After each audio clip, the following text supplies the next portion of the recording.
नमस्कार प्यारे बच्चों।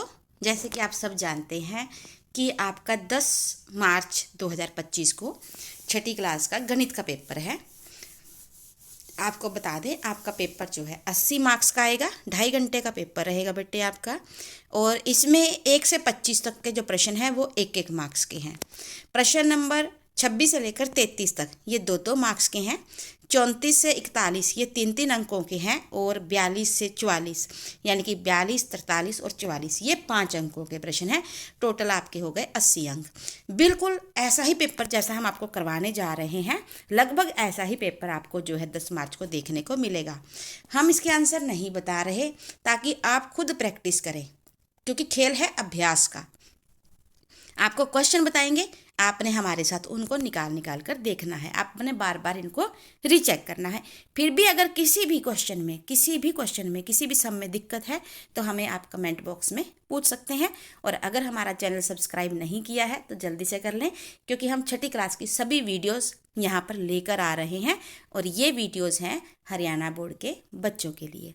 तो आइए शुरू करते हैं। सबसे पहले है, निम्नलिखित में से कौन सी अभाज्य संख्या नहीं है? ऑप्शन 1, 2, 3, 5। उसके बाद दूसरा क्वेश्चन है, संख्या 999 का पूर्ववर्ती यानी कि प्रीडिसेसर क्या होगा?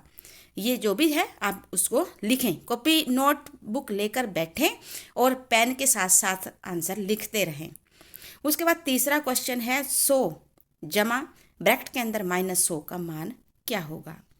चौथा क्वेश्चन है, 5 सेंटीमीटर भुजा की लंबाई वाले एक वर्ग का क्षेत्रफल क्या होगा? यहाँ पर आपको वर्ग का जो क्षेत्रफल का फॉर्मूला है वर्ग के, वो लगाकर इसे निकालना है।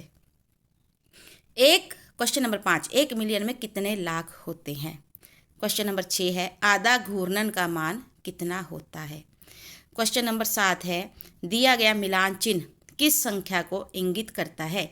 यहाँ पर जो है मिलान चिन्ह दे रखे हैं, जो बार से होते हैं, उसको देखकर आपने बताना है ये कितनी संख्या को बताता है। उसके बाद क्वेश्चन नंबर 8 है, संख्या 10 के अभाज्य गुणनखंड क्या होंगे? ऑप्शन दिए हुए हैं, आपको इनमें से एक चूज करना है। उसके बाद क्वेश्चन नंबर 9, तो 10 पेनों का मूल्य 50 रुपये है, तो एक पेन का मूल्य कितना होगा? आपको जो भी आंसर सही लगता है उसे निकालने के बाद टिक करें आपकी किस ठीक ऑप्शन को। चलो अब बढ़ते हैं हम क्वेश्चन नंबर 10 की तरफ। y के दुगने में 3 जोड़ने पर क्या प्राप्त होगा? तो आपको जो भी ऑप्शन सही लगता है आप उसे चूज करें। क्वेश्चन नंबर 11 है, 2/3 के समान भिन्न कौन सी होगी? तो यहाँ पर आपको जो भी सही लगती है बेटा आपको वो बतानी है। उसके बाद क्वेश्चन नंबर 12 है, 5 और -6 का योग क्या होगा? क्वेश्चन नंबर 13 है, समुद्र तल से 10 मीटर नीचे को उचित चिन्ह के साथ लिखें। जो भी आपको चिन्ह सही लगता है वो आप लिखें। उसके बाद है, एक त्रिभुज जिसकी भुजाएं 7 सेंटीमीटर, 8 सेंटीमीटर और 8 सेंटीमीटर हैं, किस प्रकार की त्रिभुज है? वो 4 ऑप्शन दी हुई हैं, विषम बाहु त्रिभुज, सम द्विबाहु, समबाहु और इनमें से कोई नहीं। जो भी सही लगता है उसे टिक करें। -29 से अगला बड़ा पूर्णांक कौन सा होगा? जो आपको सही लगता है उसे चूज करें। फिर उसके बाद बेटा क्वेश्चन नंबर 16 से 20 आपको सत्य और असत्य में से एक को चुनना है। सबसे छोटी सम संख्या 4 होती है। अगर आपको सही लगता है तो सत्य, नहीं तो असत्य पर टिक करें। क्वेश्चन नंबर 17, संख्या 11 व 13 सह अभाज्य संख्याएं हैं, सत्य या असत्य? जो भी आपको लगता है उसे टिक करें। और उसके बाद क्वेश्चन नंबर 18 है, वर्ग के कितने विकर्ण समान होते हैं? आप उसे टिक करें। समांतर रेखाएं एक दूसरे को एक बिंदु पर काटती हैं, सत्य या असत्य? क्वेश्चन नंबर 20 है, मीटर सेंटीमीटर की छोटी इकाई होती है, सत्य या असत्य? क्वेश्चन नंबर 21 से 25 यहाँ पर है खाली स्थान, आपने उनको भरना है। डैश सभी संख्याओं का गुणनखंड होता है। जो भी आपको सही लगे वो भरें। उसके बाद है, equal, greater than, lesser than का प्रयोग करके रिक्त स्थान भरें। 1/6 और 6/6। अगर ये इक्वल हैं तो इक्वल का साइन लगाएं, बराबर है तो बराबर का लगाएं, बड़ा है छोटा है जो भी आपको उचित लगता है निकालने के बाद वो इसमें भरें। उसके बाद है खाली स्थान भरें। 7/10 minus dash equal 3/10। Question number 24 है, वर्ग में विकर्णों की संख्या डैश होती है, आप जो भी आपको सही लगता है वो भरें।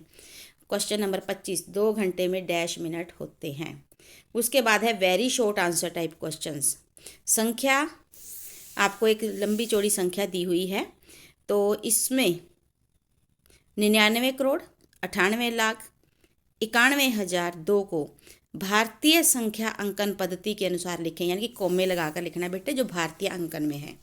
उसके बाद है सरल वक्र किसे कहते हैं, यानी कि सरल वक्र को परिभाषित करें। उसका आपने जो है डेफिनेशन लिखनी है, उसकी परिभाषा लिखनी है। उसके बाद है 9.706 माइनस 6.0008 का मान ज्ञात करें। उसके बाद है 10,999 के बाद अगली 3 प्राकृतिक संख्याएं लिखें। ये सभी 2-2 अंकों के क्वेश्चन चल रहे हैं बेटा। क्वेश्चन नंबर 30 है किसी खुले वक्र का चित्र बनाएं। और क्वेश्चन नंबर 31 है हल करें 2/3 जमा 3/4। उसके बाद है राधिका को एक उपहार आइटम पैक करने के लिए 2 रिबन मिले। एक रिबन की लंबाई 12.50 सेंटीमीटर और दूसरे की जो है 13.80 सेंटीमीटर है। कुल लंबाई कितनी है?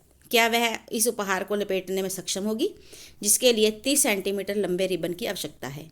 उसके बाद है निम्नलिखित के गुणनखंड ज्ञात करें 15 के और 25 के।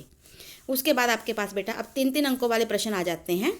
दी गई आकृति में दर्शाई गई किरणों के नाम लिखें कि इसमें कौन कौन सी किरणें हैं।